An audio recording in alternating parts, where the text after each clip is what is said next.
Methamphetamine wasn't the only addiction that I struggled with. I was also addicted to benzos, opioids, and cocaine. But in this video, I want to talk to you guys about my opioid addiction. What's up, you guys? My name is Nicole Pludre. I'm a person in long-term recovery, and I love to talk about drugs, addiction, recovery, and so much more. And today, I'm going to talk to you about my Roxy addiction. So I grew up in a town called Hot Springs, Arkansas, and in Hot Springs, Arkansas, there was a lot of pills. A lot of Xanax, a lot of Roxys, a lot of Dilaudids, a lot of morphine, because Hot Springs was a retirement community. So a lot of older people would come there, they would retire, and they would sell their pills to supplement their income. There was this high-rise retirement community downtown Hot Springs, and I probably had like 4 little old ladies I was buying pills from that lived up inside this high-rise. The first time I ever used Roxy's, I snorted it. And I immediately knew that I had been wasting my time on Norcos and that it was time for me to move up. Because I had been popping Norcos and Hydros for a hot minute, and I had got to the point where I was taking so many at one time that like I would vomit because I would have to swallow so many pills.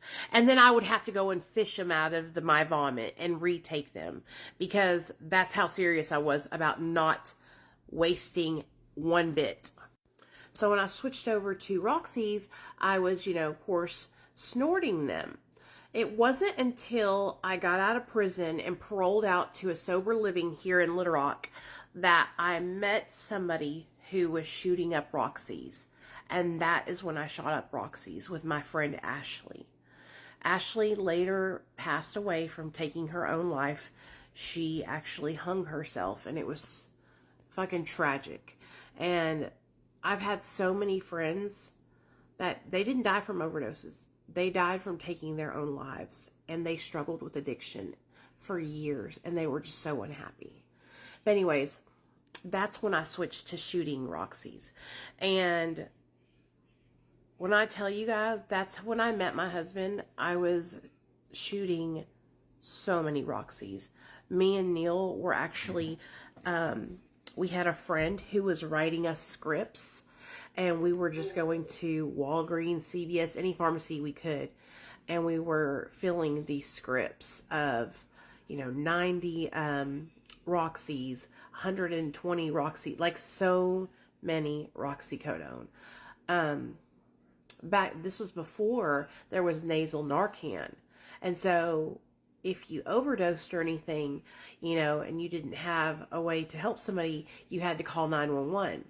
And I cannot tell you how many times my husband would overdose or have a seizure that I've had to call 911.